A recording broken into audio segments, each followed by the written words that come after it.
ابراہیم novel ایسا اہل دل ہو، اذا قلم نبیلہ عزیز، آخری قسط۔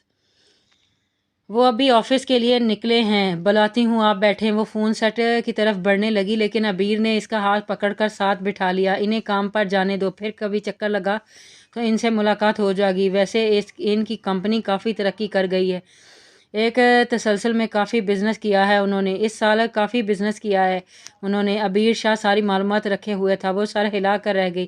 اماں سائیں اور بابا سائیں وہ اور بی بی جان کیسے ہیں؟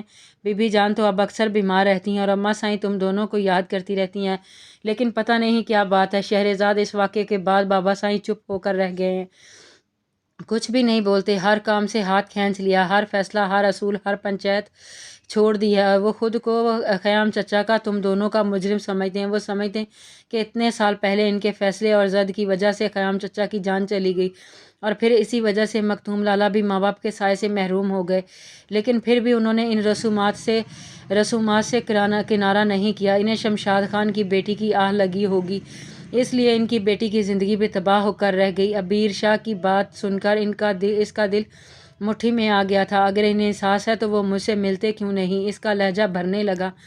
شاید انہیں ملنے پر اعتراض نہ ہو شہرزاد، لیکن قبیلے والوں کو اعتراض ہو سکتا ہے۔ وہ ہمارے قبیلے کا بائیکاٹ کر دیں گے۔ ہم دونوں یہاں کسی کام سے آئے تھے لیکن موقع ملا تو رہ نہیں سکے، اس لیے چوری چوری ملنے چلے آئے۔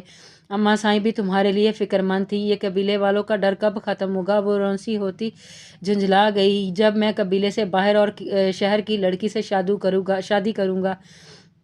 عبیر شاہ کے لہجے میں عزم بھی تھا اور شرارت بھی۔ حیرت اور بے یقینی کی ملی جلی کیفیت میں دیکھنے لگی۔ ہاں یار، اب کسی اور کو بھی تو قدم اٹھانا چاہیے نا۔ ہر بار خیام چچا اور مکتوم لالا بازی لے جاتے ہیں۔ انشاءاللہ حالات بدلیں گے، قبیلہ اپنی غلط اور فرسودہ رسومات رواج دیکھتا رہ جائے گا۔ دوسروں کی زندگیوں کے فیصلے پورا قبیلے کو کرنے کا حق نہیں ہے۔ سب کے ماں باپ اور بہن بھائیوں کو فیصلے کی اجازت ہونی چاہیے۔ کسی باہر کے افراد کو مداخلت کا حق بالکل نہیں دینا چاہیے، کیونکہ تکلیف ہمیں ہوتی ہے، دوسروں کی نہیں۔ مرہم بھی ہمیں رکھنا ہے اور شاید انشاءاللہ یہ کام ضرور ہوگا۔ عبیر شاہ کے ارادے پختہ تھے۔ طلال شاہ معنی خیزی سے مسکرا دیے تھے۔ وہ کچن میں گئی تو پتہ چلا کہ میٹھن اور فروٹ کی ٹوکریاں چھوڑ گیا ہے جو زلفی کچن میں رکھ گیا تھا۔ انہوں نے زلفی کو بھی بھاری بھرکن ٹپ دی تھی۔ شام کو جب وہ واپس آیا تو یہ خوشی پہلی نظر میں ہی محسوس ہو گئی، لیکن چونکہ اس نے ہاتھ سے کوٹ لیتے ہوئے خود ہی چہک اٹھی تھی۔ آج عبیر لالا اور طلال لالا آئے تھے، بہت دیر بیٹھے رہے۔ شہرزاد کی چہکار پر اس نے تسمے کھولتے ہوئے سر اٹھا کر اسے دیکھا۔ اتنی خوشی وہ صبح اس کے آفس جانے سے پہلے تو نہیں لگ رہی تھی جتنی اس وقت دکھائی دے رہی تھی۔ وہ سر جھکا کر دوبارہ تسمے کی گرہ کھولنے لگا۔ آپ کو خوشی نہیں ہوئی؟ وہ سلیپر پہن کر الماری کی طرف بڑھ رہا تھا جب اس کی بات پر ٹھہر کر اس کی سمت پلٹا۔ میرے خیال میں سب کو اپنوں کی خوشی پر خوش ہوتی ہے، کسی اور کی خوشی میں خوش ہونا کسی کو نہیں آتا، اس لیے آپ کے اپنے آئے تھے، آپ کو خوش ہونے کا پورا حق ہے، جبکہ میرا کوئی اپنا نہیں، اس لیے مجھے کبھی خوشی نہیں ہوگی۔ وہ اس کی آنکھوں میں دیکھتا، لفظ چبا چبا کر ادا کرتا، پلٹ کر باتھ روم چلا گیا اور وہ جہاں کی تہاں بیٹھی رہ گئی۔ جو کچھ وہ کہہ کر گیا تھا وہ سچ ہی تو تھا۔ وہ کب اس کی خوشی میں خوش ہوئی تھی؟ کب حویلی والوں نے اسے اپنا ہونے کا احساس بخشا تھا؟ کب کسی نے اس کی چاہتوں سے نوازا تھا؟ سب نے ہمیشہ محض رشتہ نبھایا تھا، کیونکہ وہ ان کی اولاد کی اولاد تھا، ان کا خون تھا، اس سے آگے کچھ نہیں تھا، اور وہ بھی اپنے دل میں اب کچھ نہیں کے سوا کچھ بھی نہیں رکھتا تھا۔ شہرزاد نے دونوں ہاتھوں سے سر تھام لیا تھا۔ پھپھو، اس نے میرے ساتھ دھوکہ کیا ہے، میرے ساتھ کھیل کھیلا ہے، وہ مجھے سزا دینا چاہتا تھا، وہ انتقاماً مجھے قبول کرنے پر آمادہ ہوا تھا، وہ مسلسل مجھے سزا دے رہا ہے۔ وہ یکدم پھٹ پڑی، اس کی ہچکیاں بند گئی۔ کیا کہہ رہی ہو تم؟ ہاں سچ کہہ رہی ہوں، اس نے بہت بڑی سزا، اور اس سے بڑی سزا اور کیا ہوگی؟ مجھ سے بات تک نہیں کرتا، میں دن اس کے انتظار میں گزار دیتی ہوں، لیکن وہ آتا ہے دیکھنا بھی گوارا نہیں کرتا۔ میں 1 سال اور 3 ماہ سے اس کے پیچھے بھاگ رہی ہوں اور وہ مجھ سے بھاگ رہا ہے۔ اگر ایسا ہی رہا تو میرا دماغ پھٹ جائے گا۔ پھپھو، میں تھک جاؤں گی، پاگل ہو جاؤں گی، میں اور برداشت نہیں کر سکتی۔